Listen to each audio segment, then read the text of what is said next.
सहनावतु सहनौ भुनक्तु सह वीर्यं करवावहै तेजस्विनावधीतमस्तु मा विद्विषावहै। ॐ शान्ति शान्ति शान्तिः. May the Lord protect us. May He nourish us. May we acquire the capacity to study and understand the scriptures. May our study be brilliant. May we not cavil at each other. Om, peace, peace.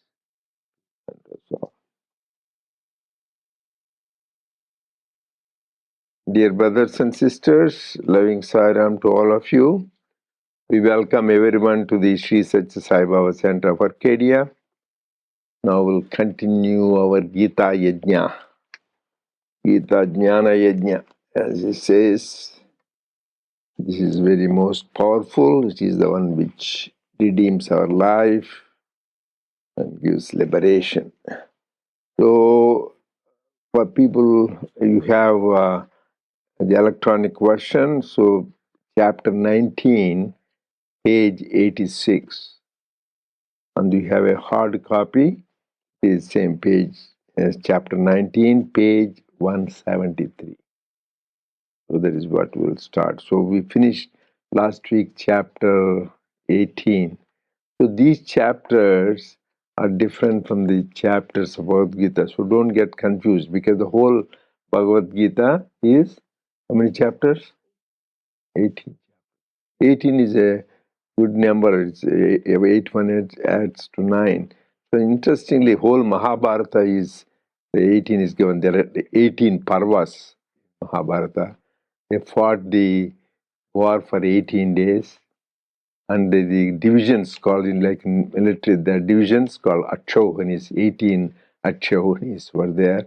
So there is some significance for 18. And even Bhagavad Gita, which is in the middle of Mahabharata, it also has 18 chapters.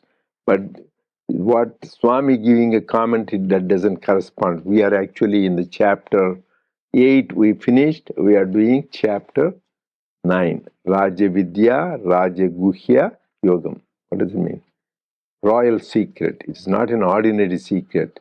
He's telling, I'm going to get you your royal secret, which I don't share with everybody. You know, secrets you don't share, but that too, this is a royal secret, he says. Raja Vidya, Raja Guhya. So I'm going to share. So all of you, please look at that for the sake of continuity. If you want to enjoy the dialogue between Lord Krishna and Arjuna, in the chapter 8, what did we talk? What is the name of that? Akshara Parabrahma Yoga. That means Parabrahman is Supreme Brahman. Akshara means something which is evanescent, transient. Akshara means eternal, permanent. So that whole chapter is so powerful. He talked about what is really Brahman, who is God, who is eternal. So we talked about, you remember? Kavim Puranam Sushas. So he has 7 questions. What is Brahman? So all questions come out of spirituality. You should know what is Brahman, what is karma, what is adhibhautika, what is adhyatmika, what is adhidhaivika, what is adhyajna, and how to leave the body. All these questions, one by one, Lord Krishna answered. And Swami, more than what is there in the original text, Swami went on explaining each one at length. And that is the chapter, one of the most powerful thing is, where he talked about Omkara. Om Ityekaksharam Brahma. If you want to say Brahman, you don't know, just to say Om suffices for Brahman. Like one beyond attributes and name, form, time, space. That is Om. That is what he assured, Lord Krishna assured, anybody who leaves his body chanting Om, he will be liberated. He will be with me. He gave the assurance. But so it looks very simple. Just dying, just say, hey, Om. What is the big deal? Just say. But it's not that easy. You need to have, as it says, lifelong preparation. Because mind at the time when it is there, even we can test ourselves when you're doing meditation, sitting there, 1 minute, let us do meditation. Just 1 minute, it will be going some other place, not just focusing on that thing. So lifelong preparation is needed to have that change. So he talks about Omkara. And then how we should prepare all the time, all places, all times, think about God. So that is all those points he talked. Now then we talked about last few weeks, so where he connected that shloka, one Ananya, this is the one of the three important shlokas in whole Gita we said, right? Chapter 2, shloka 7, where Arjuna, who was confused, he says, Lord, I don't know what is good, I surrender to you. So starts with surrender. Here, chapter 9, shloka 22, Swami says this is very important because it gives assurance for the devotees. You don't need to worry about it. Ananyas chintayanto mam yejana paryupase. The one who thinks about me all the time, yogatshemam vahamyaham. I will take care of you. Don't worry about it. Just if you think about me, I am assuring you. It is not like your teacher assuring, or president assuring, or king assuring. This is the Lord, Supreme Lord is giving assurance. If you think of me all the time, I will take care of your yoga kshema. What is yoga kshema? Yoga means what you don't have, I will give it to you. Like me, if you don't have wealth, he will give. If you don't have health, he will give health.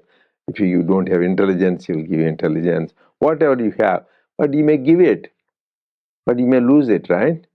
So you may have money and your money comes and goes. You may have health, you lose it. You may have anything. Yoga kshemam, that means I will try to make it you have it. Not only I will give you what you don't have, kshemam, I will make sure that you keep it there. It's important. He gives and it is gone next day. What is the use? So yoga, he will give you and make sure you keep it. That is why it's the greatest assurance. So that people, whenever we are in down, life always ups and downs happen. But the young people, when they go to the youth and then things, a lot of changes in life, then how to hold on? He assured us. But the only thing is the condition, first line. First part is, think of me always. I will take care of your yoga and kshema. And the third important shloka, I go on repeating, this should be like mantras by themselves. And the chapter 18, shloka 66. Actually, a Vaishnava tradition, they call that Charama shloka. That means that is where the whole Gita ends. It is so powerful. It says, like Ramanujacharya said, if you know that, then you know the whole Gita. There are same things. Sarva dharman parityajya mamekam sharanam vraja. Don't worry about all your other responsibilities, important. Family responsibilities, work responsibilities, society responsibility. Giving up everything, perform it, but you surrender to me alone, mamekam. That's why it is underlined. You can't have a part-time devotion, surrender to the bank balance, or property, name, fame, power. No, only to God. He is the only my sole refuge. Then what will he go do? The greatest assurances he gave. There he says, I will take care of your yoga kshema. Here he gave the assurance. Ahantva sarvapapebhyo mokshayishyami masutya. Three great boons. Can't believe it. If you have that, what else you need? Mokshayishyami, I will give you liberation. And papa, so all your sarva papa, not few papas, all your sins, because of the sins only we suffer. So all your sins, I will destroy all your sins. And masuchaha, I will remove your grief. No more. This is why Swami says, don't worry, be happy. So once you surrender to me alone, then I will give you liberation, then I will get rid of all your sins, and then you will get rid of all your worries. You will be happy. Swami says happiness is union with God. So you will be always united with God. So these are the three assurances. But last week, 2 weeks, what did we talk about? It is easy to say all these things, but really to practice them. This is where Swami says a lot of us are platform heroes, but practical zeros. He gave the example of the story of that scholar, Pandit, who was telling this sloka to the king, and Swami beautifully explained. He was going on telling meaning, and the king is smarter than him. He is not a scholar. He didn't understand. Understand means is not literally translation understanding. That's why Swami will talk about it. There are so many people who know all the 700 slokas. They can tell left to right, right to left, top to right, but they understand the meaning. More importantly, practice that. That is the whole thing. If you practice even one sloka, Swami says it is enough. Like in a matchstick, we light the 700, so many matchsticks are there, like 700 slokas. You don't need all those things. Just one matchstick, the light comes. Similarly, he's emphasizing practicing. That is why that finally, who taught him the meaning? His wife, wisdom invited forever. So even though she didn't go to this Sanskrit scholar school, she had a practical knowledge. There is something, Swami says, bookish knowledge versus practical knowledge, experiential knowledge. So however much you may speak, which is all this useful, this is all shows us the direction. It reinforces our faith, this knowledge of the scriptures, living from gurus, discourses. But finally, you have to experience. That is the ultimate in spirituality. Nobody can substitute that. Once you are established in your own experience, nobody can disturb you. The whole world says, you have your own experience, right? If Swami is God, you experience that once. Whatever anybody says, you won't change. But if you don't have experience, wavering faith, then you will be changing time to time. That is why people jump one guru to another guru, one place to another place. So you need to have that. For that also, you need to pray to God. There's a beautiful in the art, Shraddha Bhakti Badhavo Santana Ki Seva. Please increase my faith and love for God. That is also a gift of God to have that faith and love. So Swami says important is to have practice, not more than that. Nice to have the knowledge, bookish knowledge, but important is the practical knowledge. So that is where we talked about how now the same theme he is continuing on chapter 19. Who is doing that? You or?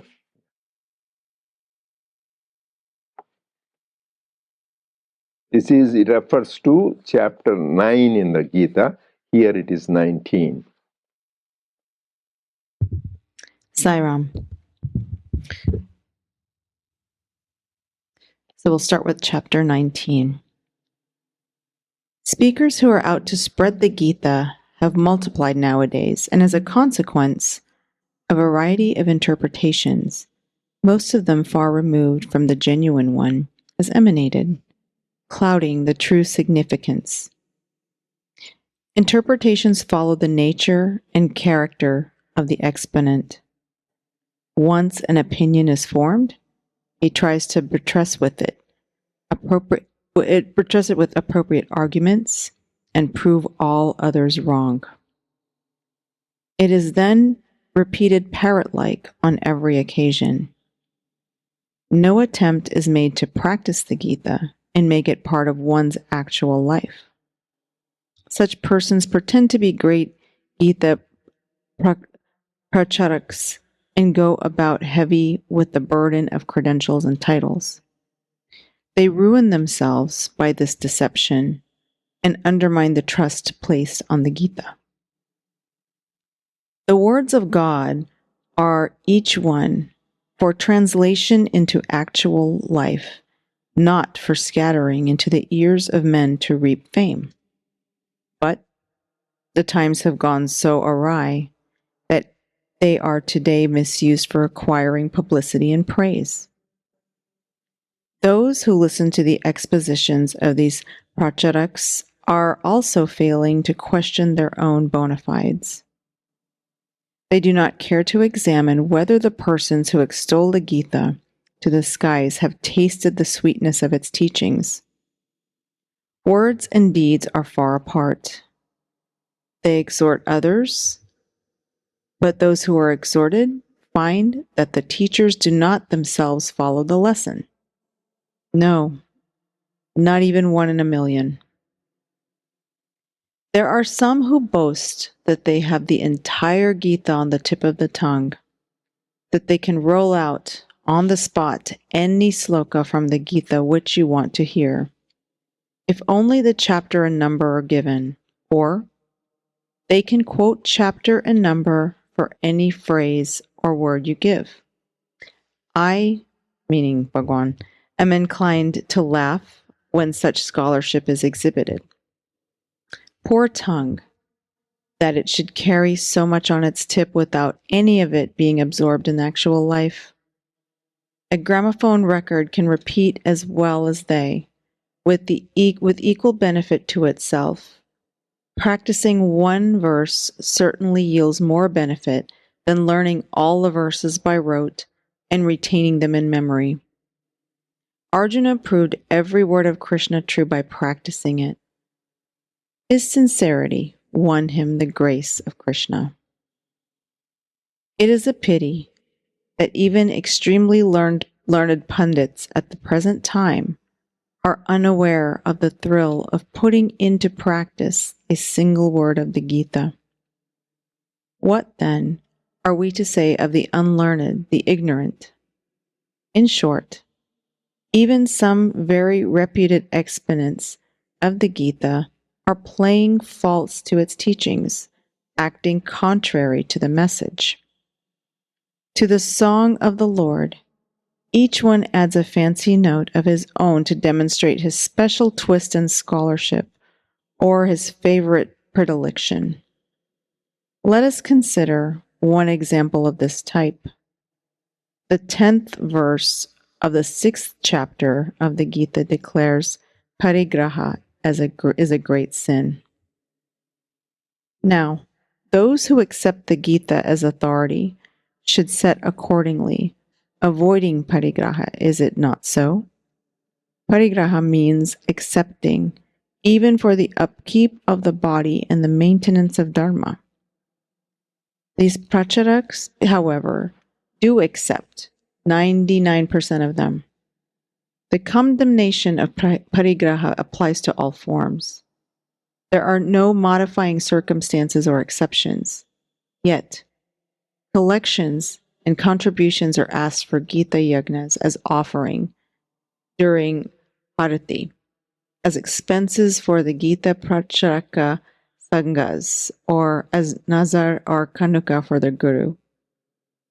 Tickets are sold for the lectures as tickets for entertainments, like drama and cinema are sold. People who do have no faith in the words of Krishna. For had they the faith, they would not behave in such contrary ways. If they were convinced that it is wrong, they would not be tempted to act so. They explain the sloka and feel that their duty is done. They do not feel the need to follow the advice. This is the spirit of the times, for this is the age of hypocrisy. People who watch this type of Gita prachar lose faith first in the pracharak and later in the Gita itself. The publicity dissolves into mere pomp and vanity. Shall I stop there? Sairam, when I was reading this section, I actually really have a fascination with cults. And so I sometimes will read about them or watch documentaries.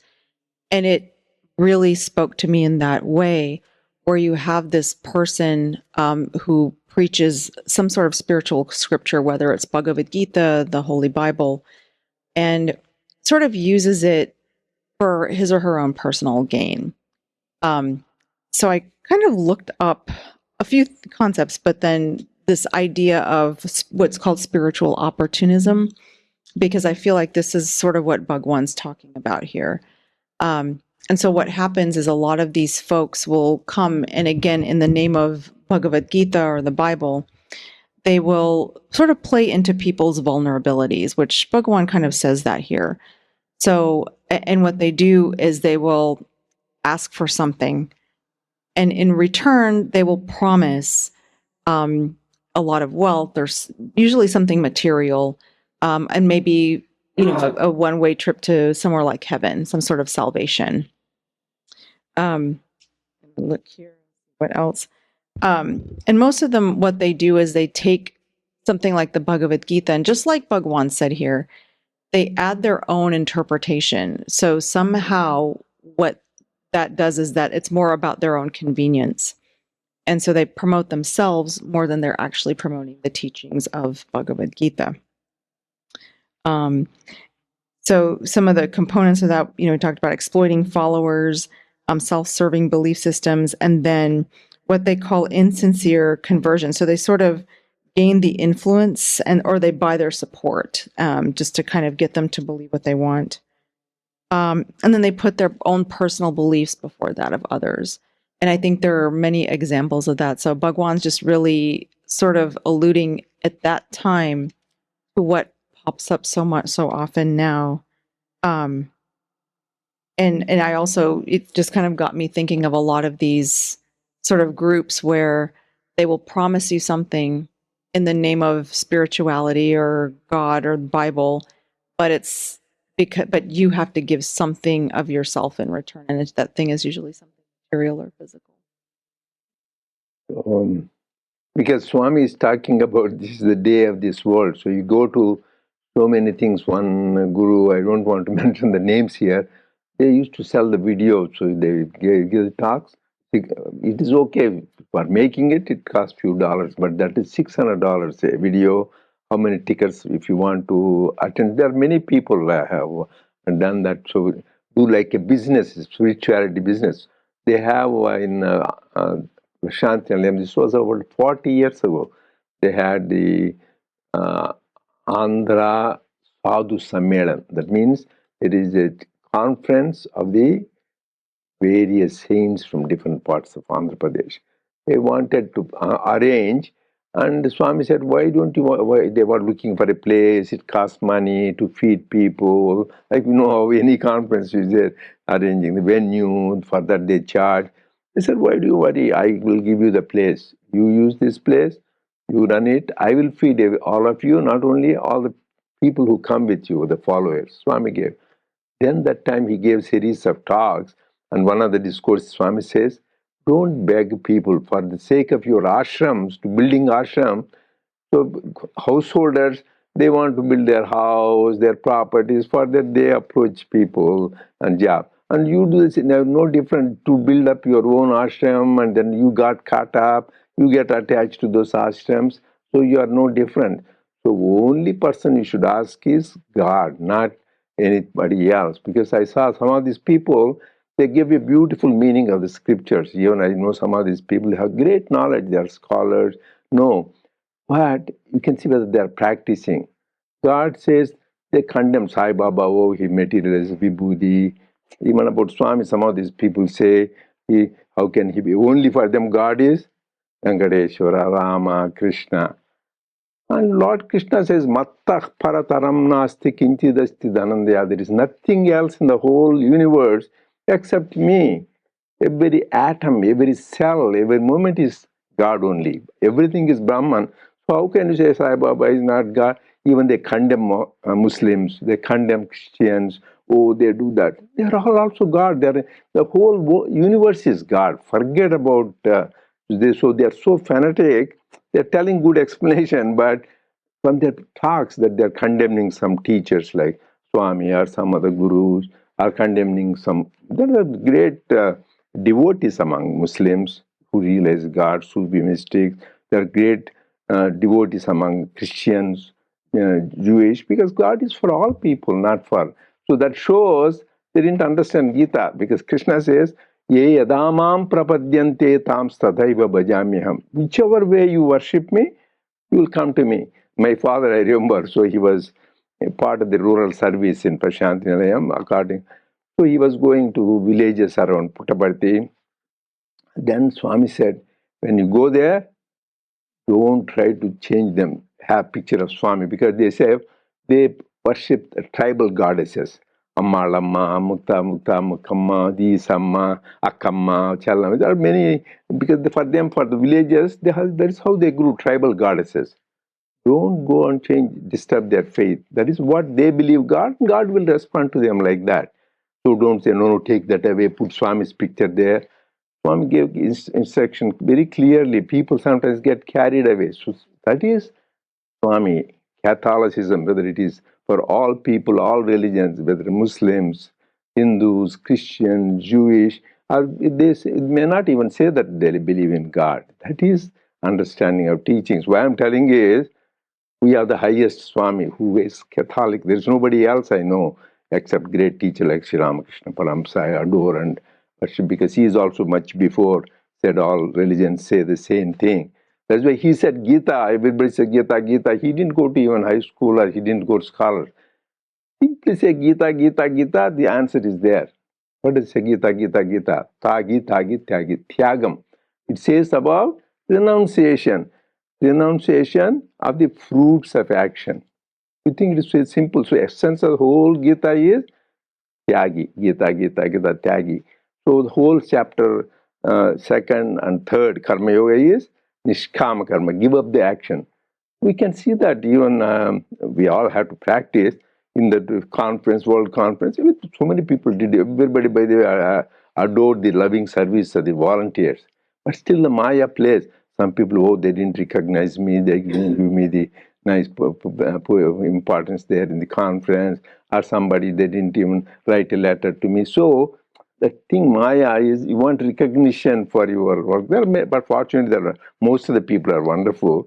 But this expecting things, two major things. What do you have to give up? Not Swami says house or money.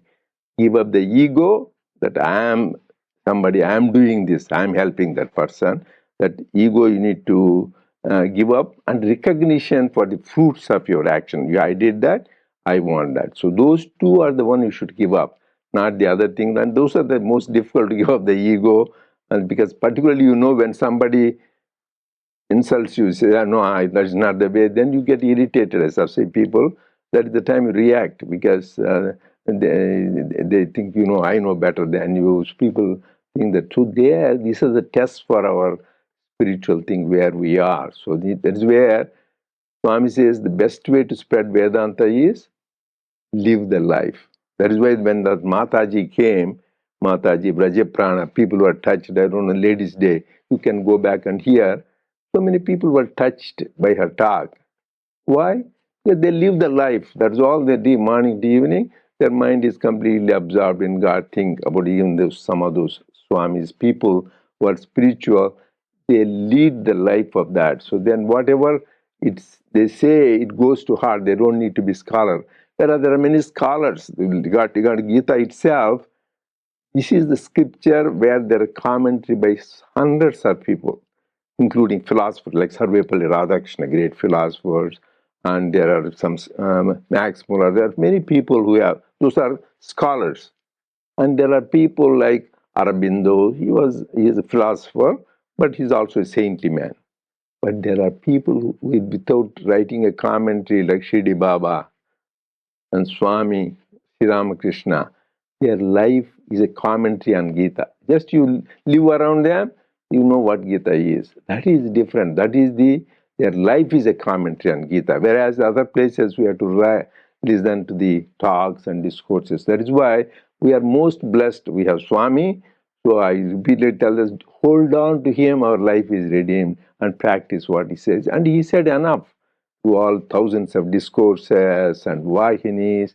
So we need to tell people also, you have the highest treasure. When you went to Mount Everest, reach, why do you need to go to Mount Baldy? It's so small thing. That is the highest is Swami. So we have the greatest diamond, greatest treasure.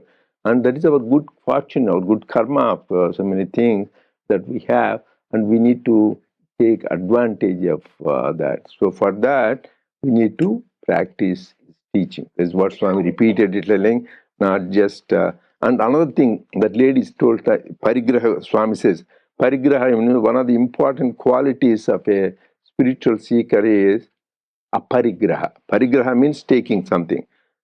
People always want to grab something from others, take somebody else's reputation or wealth. Usually, I thought asteya means not stealing is not good. Everything, even one of the 10 commandments is that thou shalt not steal, and it is a basic virtue. But that lady said very interesting that Mataji, if something is credit should go to somebody, you take the credit. I did it. That is also stealing. You are trying to steal what deserves for somebody else in life. Also, whatever credit should go for the labor or whatever. It happens even most intellectual circles in Harvard. Harini was telling people write some papers, one guy, and they take the credit. They put as if they have, and they are the most intellectual people, but most greatest thieves. They steal others' thieves. So it doesn't mean so. Thieves is this is also subtle sense. We should be really just selfless purity. That is the emphasis. For that, you need to practice the things. Swami says that is why some of these simple saints who are not scholars, they live their life and to learn from them what spirituality is. And here, I told before, I want to say, we should be, there are three kinds of statues, I said before. So we should be, or you tell you're the youngest boy, so three kinds of, you should be the highest statue. The Swami gave the story many times. There is a great king called Bhoja, so he was known for his generosity he used to give. There was a great sculptor, he went and take three statues to him. They all looked alike. To give what it deserves, its value. He didn't know what to say. Everything looks same, so probably everything is worth the same.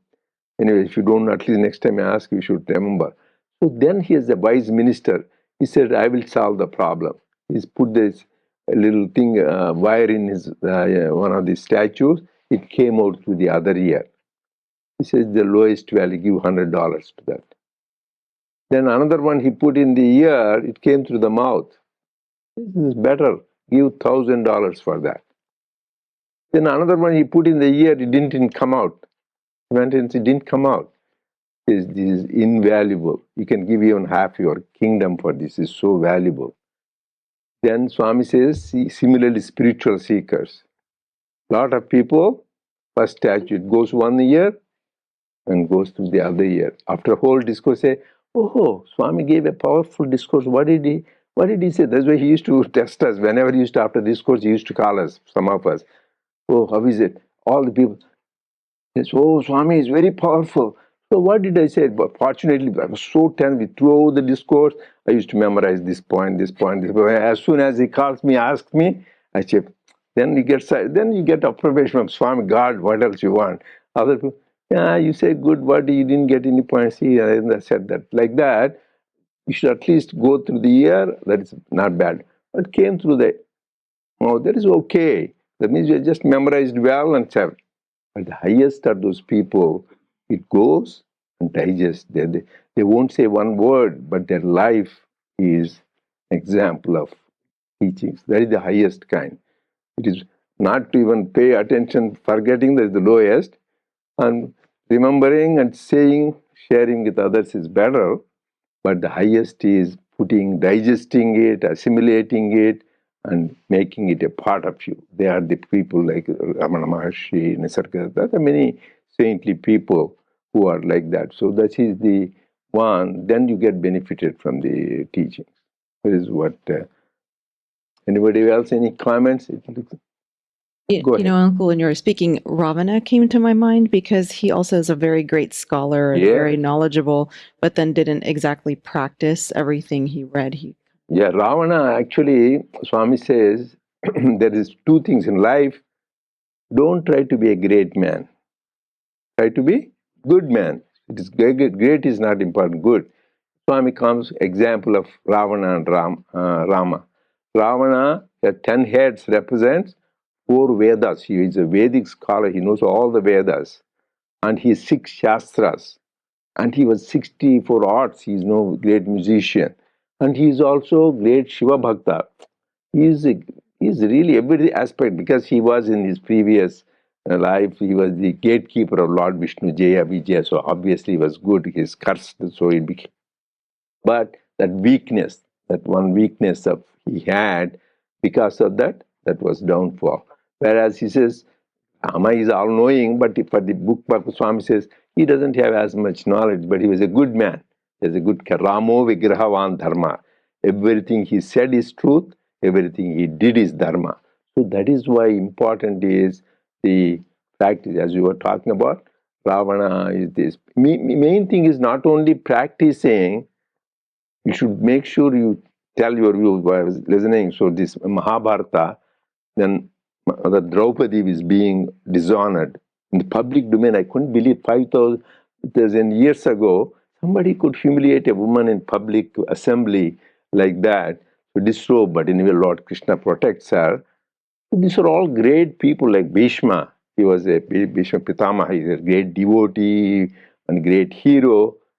He doesn't say much, he doesn't try to condemn it and say, I will end you guys. Dronacharya and his own father Dhritarashtra is a bad man. So whenever there is adharma, you should always, if you have strength, you should condemn and protest it. At least you should express, hey, that what you are doing is wrong. You should tell that. Otherwise, they say if you keep quiet and you know something is wrong, you take half part of that sin. Just being a silent witness. So whenever there is something which is adharma going on, so just don't turn away your head from that. Just tell, hey brother, I don't think you may not be able to do anything. At least tell you don't agree that what is being done is dharmic or truthful. Otherwise, you are part of the whole thing. And if you are encouraged, that 100% sin you get. But at least even keeping quiet, not responding, is sinful. We need to be stand for dharma, because dharma is the one, the highest one, which protects. You may go through difficulties like who else, Pandavas, they were all dharmic, but how long they were in forest for years, but still they didn't leave the dharma. That is why at all costs we need to have dharma. But there will be challenges, but we should not get discouraged by that. That is the important lesson to learn. Yeah. Vibhishana, just whenever there is the whole, that is why it's that when you stand with dharma, temporarily he was thrown out, he was expired, thrown out of his kingdom, but the whole, the clan, the demonic, whole Sri Lanka, everybody was destroyed. Only he survived and became subsequently the king. If you stand for dharma, temporarily you may have trouble. But same thing with Duryodhana, temporarily he was ruling the kingdom, but ultimately he was ruined. The very fact when he did that adharmic act, that time itself, the mother Draupadi says, you will be destroyed. And her words became true. So she was so powerful. If she wants, she can destroy, but she let the Lord Krishna intervene. What is the question? Okay, go ahead. Saram, Uncle Saram, everyone. No question. I just had a couple of comments I wanted to share. Yeah. One is regarding the dharma, and one is regarding what you said initially about about we going in search of other gurus and things. So the dharma point, I think it is so important. Recently, I had been in Canada to Winnipeg. In Winnipeg, they have a International Human Rights Museum. And it takes at least 3 hours to just go through the museum. Very, very, very moving experience. When you go through, you will wonder how can man do this to another man. The atrocities, whether it's the things done in Canada or World War II, what German concentration camps. When you see all of this, you wonder how is it that man is worse than animal. It really bleeds the heart. In all that, I saw one quote which really struck my heart. It said, I'm not telling the exact quote, I'm just saying the paraphrasing it. It says that we may not have the strength always to oppose injustice, but we should never lose our voice to protest against it. So even if it is whatever, we should keep protesting. So that's so important, because as Swami says, if you don't protest, then we become part of the sin. Swami says there's not one sinner but five: one who does the sin, one who encourages the sin, one who watches the sin, one who does not protest, and one who provides the means to do the sin. All these five are equally culpable, and that's why great people like Bhishma, Drona, and all, though they did not do anything and they have been noble souls, they had such miserable ends. One had the neck cut off, one was bled to, like, with so many arrows. So really, really important. There cannot be a bystander in a war for dharma. If you're a bystander, you're on the side of adharma. You have to protest. If not anything, just protest with the voice. That is the thing, one point I wanted to make. The other thing is, yes, I really feel many times we take Swami for granted. Swami would say, again, I'm paraphrasing. Swami would say, just because I eat with you, talk to you, walk amidst your midst, don't forget who I am. We often do this, and I think that's the reason why foolishly we go seeking other gurus, start reading other texts, what this master said. Yes, everyone is divine, but I think if we are doing it to explore and try to synthesize, that is one thing. But if we feel that, hey, I'm not getting enough here, I have to go there. If we are running, I think there cannot be greater fools than us, because Swami is a Paripurna avatar. He has given us everything. So there is no need to run behind. Even I feel no need to even wait for Prema Sai also. Like, we have already got. I really wonder what is it that Prema Sai can give that Sathya Sai has not already given us. So I feel one of the greatest sadhana I can do is keep reminding myself who Swami is. Swami is that supreme powerful Brahman, that entity, and he just came out of his love for us, donning all the, what can I say, limitations of the human body, so that we could feel kinship with him and understand and enjoy his company. Just for that he did it. We should not forget what reality he is. So this is another point I wanted to make. Thank you so much. Thank you. You're talking about that Prem Sai. So, Swami, particularly here is US, not much. In Russia and some parts of the world, Australia, the people are so much caught up with this Prem Sai. Already somebody is claiming he's Prem Sai, and they're big followers. And some place in Karnataka also, people are buying land saying that this is Prem Sai. This is all ignorance and foolishness. So we have, I think I shared this story with you. This is not story, it actually happened. This is about 25 years ago. I think it is 2004 or 5. So Swami called me in Purnachandra Auditorium. I think I sure some of you should remember that I shared this. And then I was alone with Swami doing his Pad Seva. And then Swami was feeding me. So I was in bliss. What else? God is feeding you and you're massaging and talking. I was so much, Swami, let this continue forever. So just Swami was, smiling. Then I said, I want this to continue till Prem Sai, I said. Then Swami became stern. Why do you want to come back when Prem Sai? This should be your last birth. Don't think of coming. This is Prem Sai. What's Prem Sai is? Sai who has Prema. I am the Prema Sai. Why you should not even think that you want to come back. So ultimate. So that's why we all have to have that he is the highest and you don't need anything. So he showed he is the embodiment, Sarva Devata. So he's the embodiment of all gods and he is even beyond.